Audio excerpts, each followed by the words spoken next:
Hey everybody, Sam from Nothing Definitive here.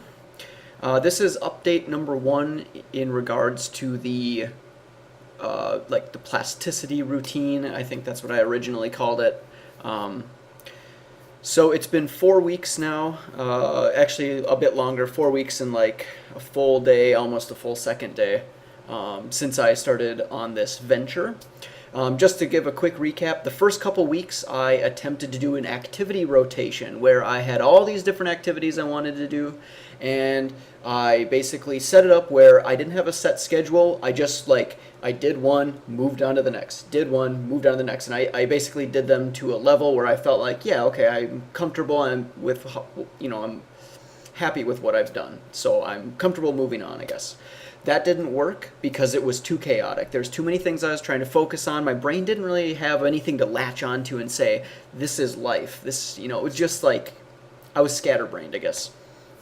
So then the next following 2 weeks, which I just completed, I essentially focused only on this Nothing Definitive project. Now, I haven't actually made any videos, but I've been working on my writing, which is, it's kind of like I feel like these last couple weeks were definitely more successful. Like I haven't played any video games. I noticed though that now that I've removed video games, which was a huge vice for me, I feel like I'm cheating a little bit all over the place in other areas. Like I've eaten some more like sweet foods. I wasn't eating like any sugar at all for like months right now, and now I got rid of video games, and it's like my brain is in withdrawal. It's like I need some sort of reward. So I've essentially cheated in terms of my diet, somewhat.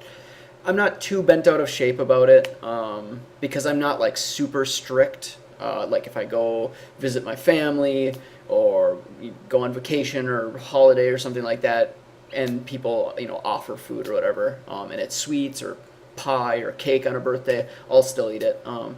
So I'm not super bent out of shape, but I do want to be more rigorous in that regard.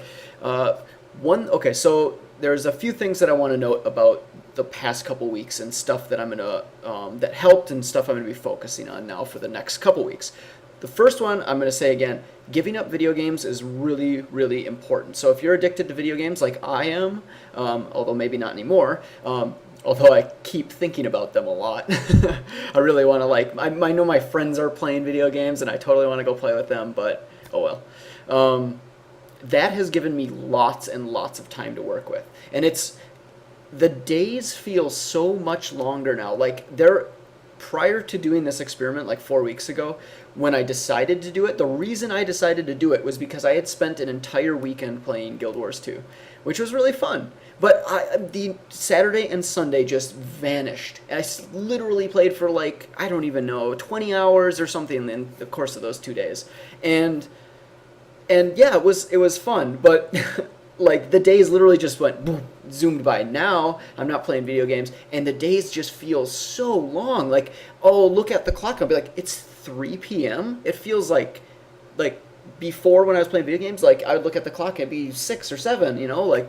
It's crazy. I just feel like I have so much more time to work with. So that is really good. Plus I'm just not giving into that desire. And I think that's pretty important. And I'll probably talk about that more later, probably not in this video. I have and I actually might have even mentioned it before, I can't remember, but a theory about giving in to your desires and how that creates I think an intensity, a spike in how your brain wants those kind of things. Like if you give yourself sugar and you give yourself video games, it kind of starts to set the bar higher. So then, you don't want to do these other things that aren't as rewarding. But I'll talk about that at a later time. One epiphany I had whilst working for my brother, doing some construction work, hard labor, manual labor kind of stuff with him, is that I was we had a couple long days and really rough days, and I felt like I was doing all this manual labor and and it was really kind of just wearing me out, and but it didn't matter. I was getting kind of pissed off. That's basically what I'm trying to say. And I remember I was walking around thinking as I'm working, and I went, why am I so pissed right now? Honestly, does being pissed off about having to do this and work hard all day long, it's like 7 o'clock, I just want to go home. By the time I get home and take a shower and eat, I'm just have to go to bed right away and stuff. It doesn't change anything. I can be as pissed as I want, and it doesn't get me home earlier. So I was thinking about that, and I'm like, why even be pissed off? This is just stupid. I'm just giving into my emotions. I'm being a little bitch, basically. And this epiphany I had was that I've created a division inside my mind that says the work that I do, say, doing this construction, and the work that I do for Nothing Definitive are different. In my mind, they're different things. So I don't mind working a whole day from 6 in the morning till late at night working on Nothing Definitive because I feel like that's mine and I want to do it and I want that. I want the result and I love it. You know, I'm passionate about it, I guess. And I look at construction as like, oh, I have to do this because I gotta pay bills and I don't want to do this. There's no end game here. And I realized that division isn't really that healthy or useful. It's essentially fundamentally the work that I'm doing for Nothing Definitive and the work I'm doing in construction and anything else is still work. It's still this thing that it is causing me to build discipline. And by looking at it as a separate thing, I'm kind of sabotaging myself. Like I'm only kind of working construction. I'm not pushing myself. I'm not trying to be disciplined and be a really tough manual labor worker kind of person, but I should be, because that's like the true test is like,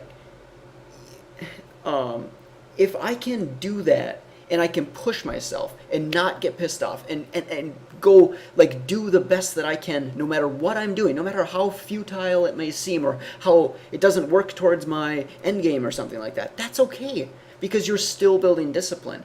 And that epiphany all of a sudden hit me and all of a sudden I felt like full of energy and I went, I gotta do the best that I can do, even though this doesn't matter right now really. Even though this doesn't work towards my end game, I'm building discipline by doing this. And I don't know, it was a really cool epiphany that I had never really thought of. I was just, I feel like it's maybe natural to think that way. Like there's work that matters, that you want to do, that helps push you towards your goals, and there's work you don't want to do. So then you just kind of half-ass it, or you do it, but you're not that interested. It doesn't matter. Do everything that you're doing, do it to the best of your abilities. Do it to build discipline. Yeah. So that was the epiphany I had there. The next thing is a lot of what I'm doing is centering around exercise, because I found that like pushing myself physically is it's so much harder, and I feel like it's really actually building discipline in me. So not only with this construction stuff that I just mentioned, but I went and ran up there's a mountain nearby, and I went and ran up it. And I've never done that before, and it was really, really hard. And I was like, I thought my heart was gonna explode. But it was like, I set these little goals as I'm running. Like I would, I couldn't run the whole thing at once. I definitely would have died if I tried to run the whole thing. I can't run up a mountain. But what I did was there's these signs, and then I would, like run from this sign to like the next one, and then I would walk to the next sign, and then it's almost like they're set up like checkpoints, and like didn't want to do that. As I got towards the top, I'm starting to like just get super tired, and I just was like pushing myself harder and harder and harder. And I was actually inspired by that. You can check out Cameron Haynes. He trains for like elk hunting and stuff, and he was talking about being a badass, like carrying a rock up a mountain and stuff. And he was on a Joe Rogan podcast, and so I basically like listened to that podcast and like, dude, I gotta get my shit together and push myself up a mountain because this guy's crazy. So a lot of what I've been doing has just been centering around exercise like every day, unless of course you feel like you need a break or something. And it seems like it helps a lot. It seems like it helps a lot more than just trying to push yourself and like do some work, or if you're just sitting around and you're all like full of energy, or you're not getting any exercise whatsoever, but you're still working. I don't know. It just doesn't feel the same as like pushing yourself physically. In terms of bedtime, I definitely think setting a really strict sleep schedule is important. It seems like if you allow yourself any wiggle room or you hit the snooze button, you're setting the entire day up. The entire day is starting with you giving into your desires and giving into your like weakness, essentially. I did not want to get up at 6 a.m. this morning, not at all. I was so tired because I didn't go to bed early enough last night, which was a mistake, but oh well. I didn't go to bed quite as early as I should have, and so when I got up at 6 a.m., it was just really tough, and I wanted nothing more than to just go and lay back down, but I think it's really, really important to, I mean, the bedtime itself might not matter as much, but definitely get up at like whatever time you choose. 6 a.m. for me, that is when I get up. Like no wiggle room or anything. I went and attempted to watch a meteor shower on Friday. I went to bed at 10, woke up for the meteor shower, watched it, and then ended up getting up at 6 anyway, even though, normally you'd probably be like, well, it's the weekend, I'll just sleep in. I watched a meteor shower, give myself a little, you can justify it that way, but I don't know. I want to do this like to actually instill in like a badass routine. So I think you really got to stick to that. One change I'm making is that I'm actually going to go to bed earlier. I want to try something this time. I've been doing 10 to 6 and I've still been tired. And as much like I have this thing in my head where I do not want to go to bed earlier than 10. 10 already seems early. But I think I'm going to try 9 to 6 now because I want to wake up and feel awake and energized. And I feel like giving up that hour, going to bed an hour earlier than you normally would, might be worth it. Even though you're like losing an hour because you're sleeping, maybe you'll be more energetic and productive during the day and just get more done. I mean, it could be actually a really good trade-off, I think. So that'll be in this next couple weeks here. So that's what I wanted to mention today.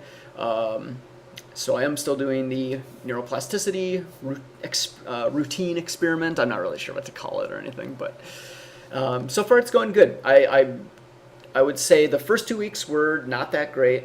They were okay, but not great. These last couple weeks have been good, but still not what I want. So hopefully these next couple weeks will be even better, and then maybe the couple weeks after that it'll be even better, and then at some point I'll figure this all out and I'll share all the little insights and hopefully establish like a nice formalized, like this is how you do it and this is how you grab life by the balls and take control, So, okay, thanks for watching as always, and I'll see you next time.